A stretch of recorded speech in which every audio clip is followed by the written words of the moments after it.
Welcome to the channel, guys, and if you're a return viewer, good on ya. I really appreciate the support.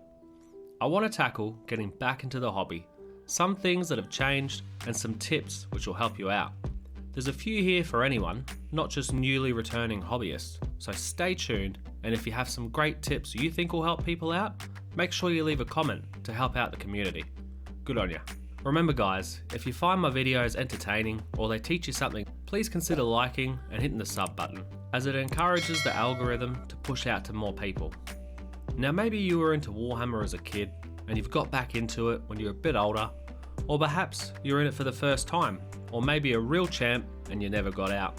Either way, this hobby has changed immensely over the years, some changes being more subtle over time, such as the various social media platforms available to help you out, and some pretty sudden and epic, like a new race or a faction introduced.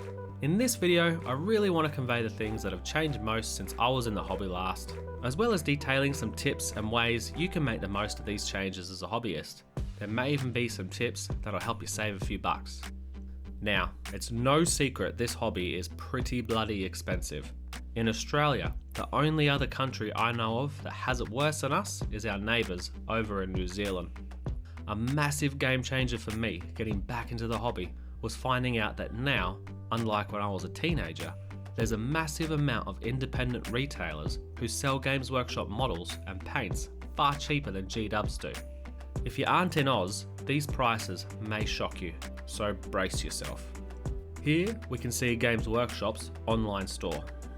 Let's use some recently released models for reference. So Khorne Berserkers. They're $105.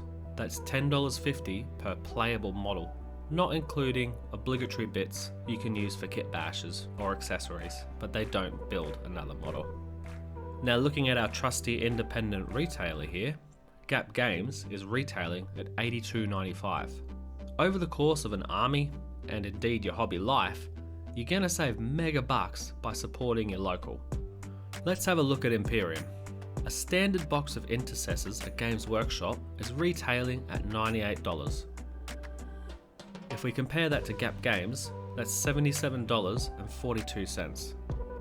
That's a massive saving of 24%. This is huge, and I really do encourage you to support your local community store.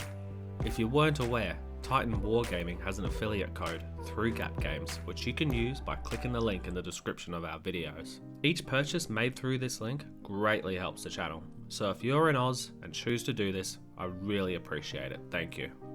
Now your independents will generally run more events than Games Workshop do, and at a truly great friendly local gaming store like Gap Games, if you purchase there, they'll put your name into draws to win gift vouchers for the store. Pretty bloody epic, and honestly a value add considering all the time and money we pour into this hobby.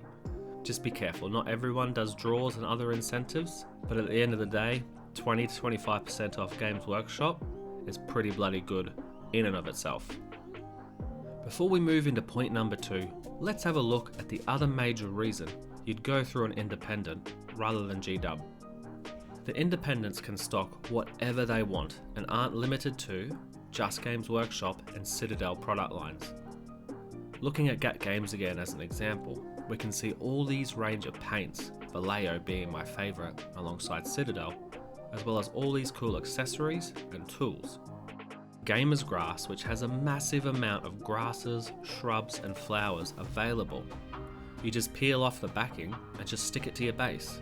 Here we have airbrushes, which will save you years of your life painting and layering. There's some really cool stuff here from Green Stuff World as well, like these rollers and LEDs. Wet palettes, honestly I'm like a kid in a candy store, so I have to stop gushing, but you get the point. There's so many more products and avenues of support available than there has ever been. The community has exploded over the years, and thankfully recently, Games Workshop's online presence and engagement with the community has become better than ever. When I was a kid and a teenager, the best you could hope for was nagging the ear off the local Games Workshop worker. Troy, if you're out there, you were solid, mate. The Warhammer community website updates daily. They detail upcoming releases so you can actually budget for what's coming up. They have community spotlights where they interview and show off hobbyists' armies, and most importantly, They have the odd supporting article on what's up in the current lore and how you can find out more, such as through Black Library novels, in upcoming releases, or campaign books, such as the current Arcs of Omen series. In Australia, these articles typically update in the wee hours of the morning when most people are sleeping, so it's pretty fun checking them out first thing in the morning. There's plenty of talk right now that 10th edition 40k is slated for release around July, which is a few months' time. Now these are just rumours, but I wanted to quickly go over the schedule for codex and edition drops, as even though they don't follow exact day or year circuits, there is some rhyme and reason. Since 8th edition, Games Workshop have been releasing a campaign series at the tail end of the edition, which sets the stage for not only rules changes, but more so major lore events for each race going into the new edition. Between 8th and 9th edition, the pandemic messed with the release schedule somewhat. However, the general gist is through a series of 9 books called The Psychic Awakening. Games Workshop set the stage for each faction, updating what they were up to in the galaxy, with the Cicatrix Maledictum splitting the galaxy in two, and the human species realising their psychic potential en masse.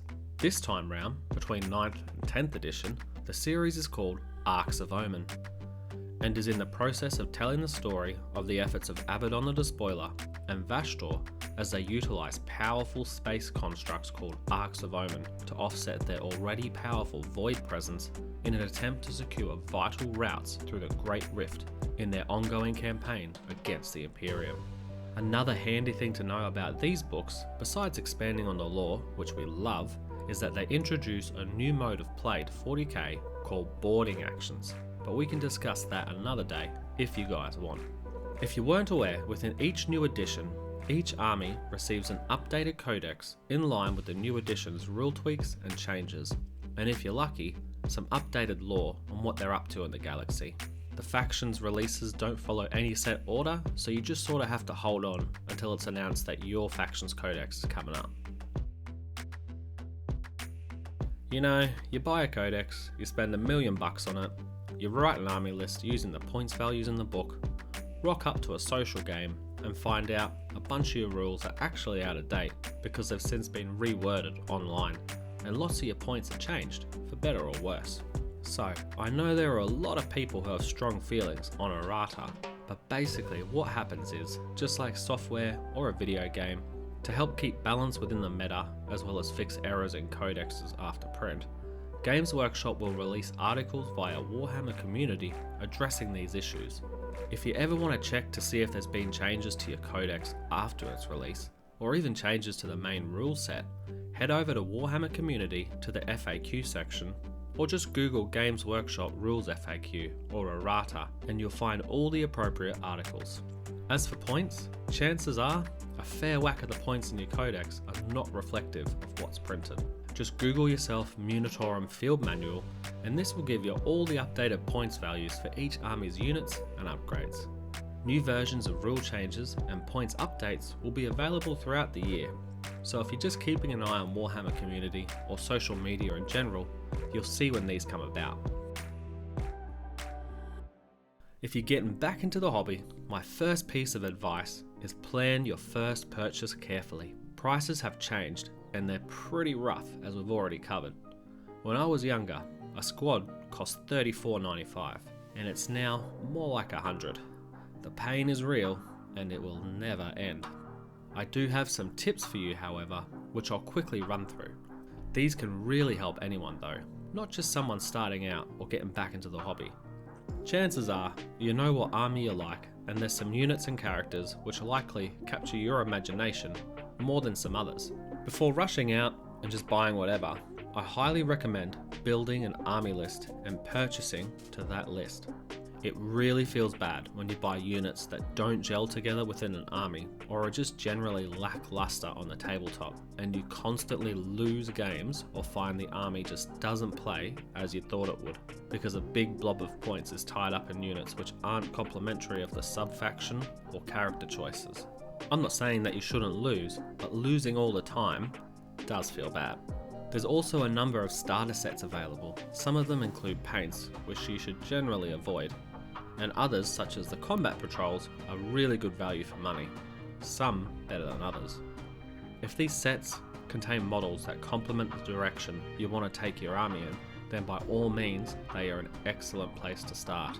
I could easily make a detailed video about how to plan and raise an army, so we'll get into the particulars of that another day. But if you do have any questions, feel free to either comment on the video or send me an email, and I'm happy to help. If you're looking at getting into Space Marines, Necrons, Mechanicus or Sisters of Battle, you can actually pick up massive deals on models through the Imperium magazines. These are magazines released weekly and retailing at 20 Australian dollars, and probably a lot less wherever you are, which contain units inside them for a fraction of the price of the usual box sets. Now don't worry, if you miss an edition or you want to pick up multiples of something, you generally can back order editions, which is great flexibility. To those who play games at home, there's also a few issues containing awesome terrain, so do yourself a favour and check that out. I've been using the Warhammer site as a means of tracking future releases, as Europe, the UK and America are far ahead of Australia in their release schedule, so I can see what's coming up. I then check out Gap Games to see what number issue we're on that week, if I lose track, and I can also see what past issues they currently have in stock. There's a massive amount of tools and paints on the market these days. Perhaps the biggest game changer, and probably one of the most polarising, is the humble airbrush. Some people thinking it's a way to cheat, and others a godsend saving time. Now most people look at the price of purchasing one to be the biggest hurdle, but you could probably get a decent setup for the cost of 2 Space Marine boxes.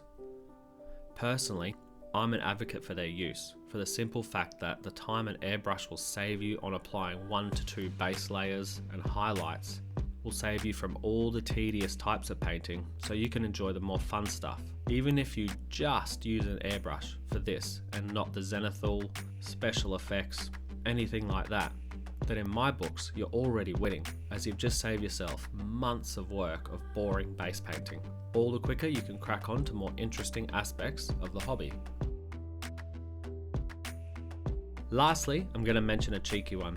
As there's been a lot of positive change, there's also negatives, which are associated with social media and people being able to provide comments on a global stage with impunity. At the end of the day, if you're passionate about a particular army or aspect of the hobby, then you do you. If you like Tau, man collect Tau. Who cares about these people who don't have anything better to do than create fish people memes? More fool them. If you want to paint your custodies like a bunch of ripe bananas, go ahead. It's your hobby just as much as anyone else's. That's it guys, I really hope you've enjoyed the video and it's helped you in some way. Like I said, if it has, please consider liking and hitting the sub button because it really helps the channel grow. And if you're in Oz, check out Gap Games through the affiliate link. They're a good bunch of blokes and you won't find Warhammer anywhere cheaper. As always, have a good one, take it easy.